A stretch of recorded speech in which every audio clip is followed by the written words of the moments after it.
ሰላም ጤና ይስጥልን ውድ የፕሮግራሙ ተከታዮች እንደምን ቆያችሁ? ይህ የደቡብ ኢትዮጵያ ክልል ማረሚያ ፖሊስ ኮሚሽን ሳምንታዊ የቴሌቪዥን ፕሮግራማችን ነው። እኔ ከእናንተ ጋር አብራችሁ የምቆየው ኮንስታብል ምንታምር መሰለ ነኝ። በቅድሚያ አጫጭር ዜናዎችን ተከታትለን እንመለሳለን። መልካም ቆይታ።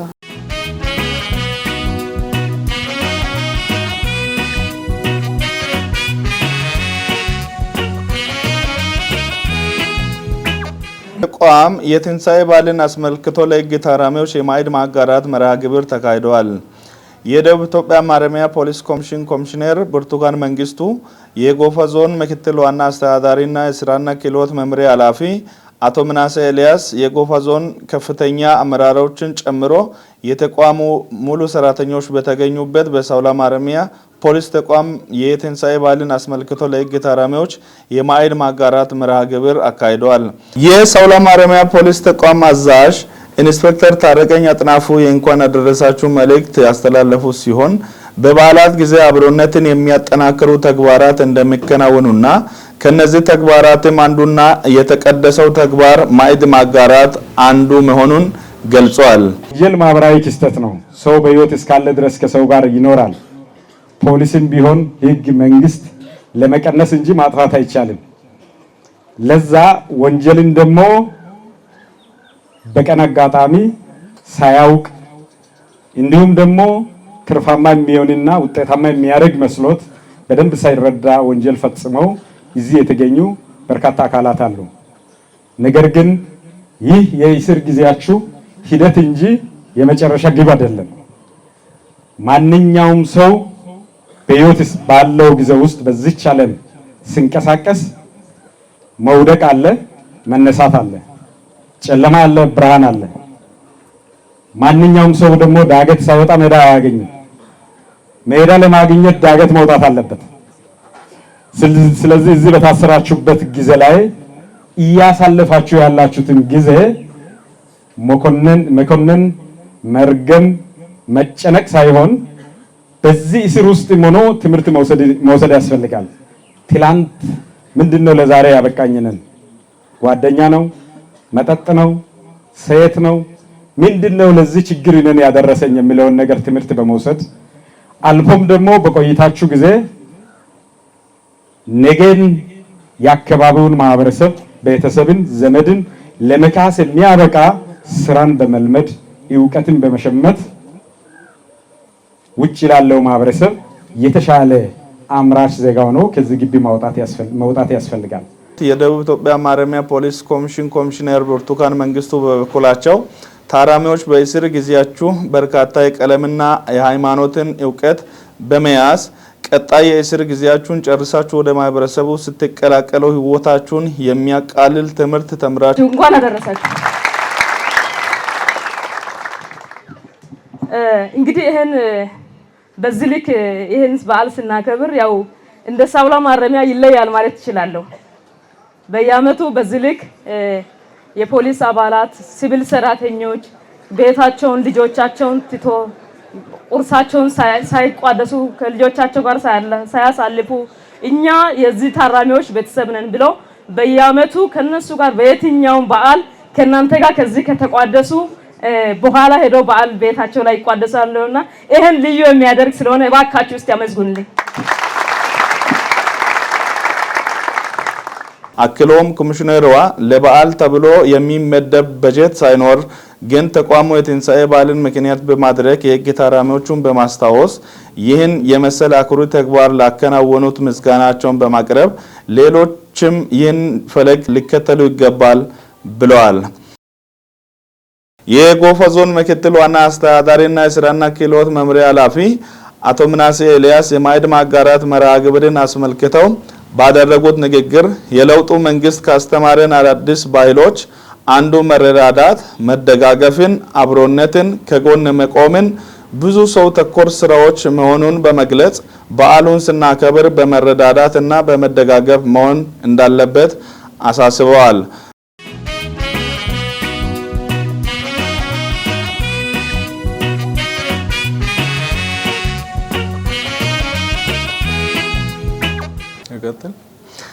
የሴቶችን ሁለንተናዊ ተሳታፊነትና ተጠቃሚነትን ለማረጋገጥና ለማሳደግ በሁሉ ዘርፍ ማሳደግ ሚናቸው የላቀ ነው ተባለ።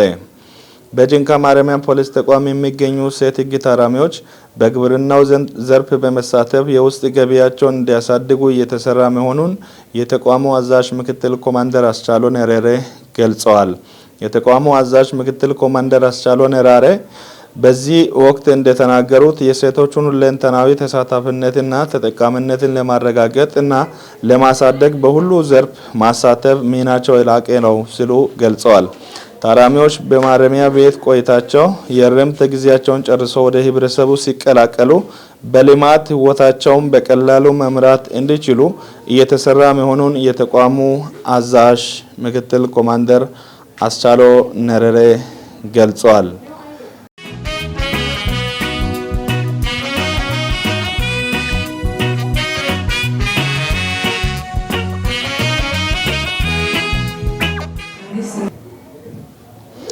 የአርባ ምንጭ ማረሚያ ፖሊስ ተቋም የህንጻ ግንባታ የሳይት ርክብክብ ተደረገ።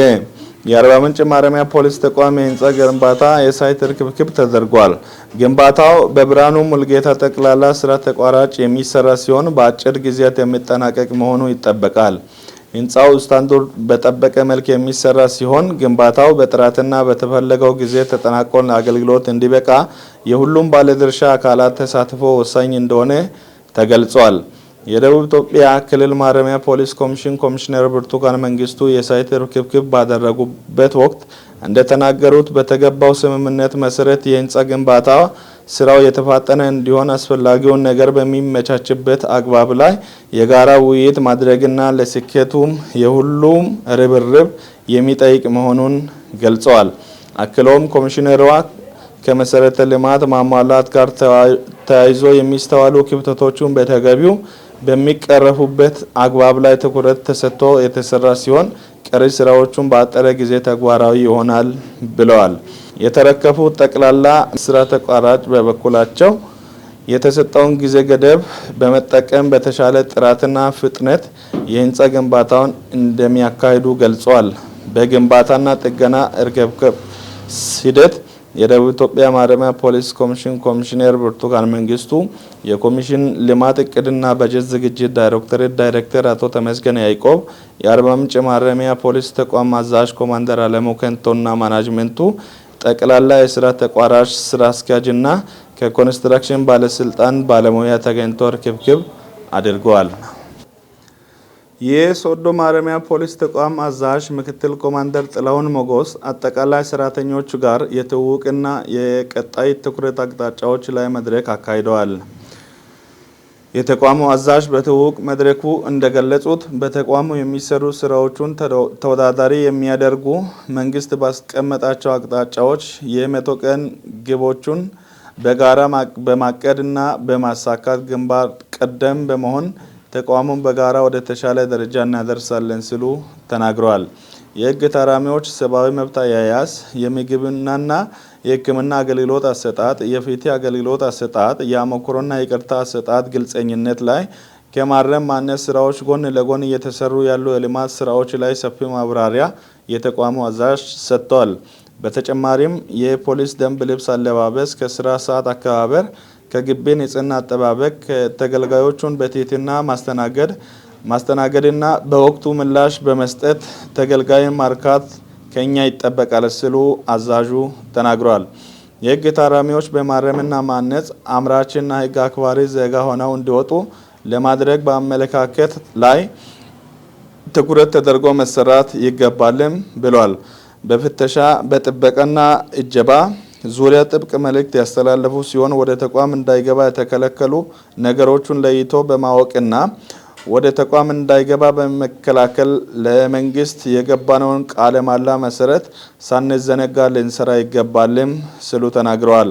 በቀጣይ ጊዜያት ተቋማትን ለማጠናከር በጥንካሬና በጉድለት የታዩ አፈጻጸሞችን በመገምገም ተቋማዊ አሰራሮችን ለማጠናከር እንደሚሰሩም ገልጸዋል።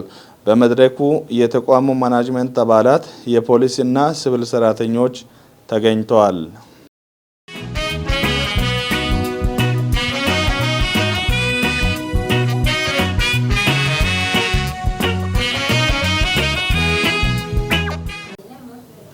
የሳምንቱ ፕሮግራማችን ይህንን የሚመስል ነበር።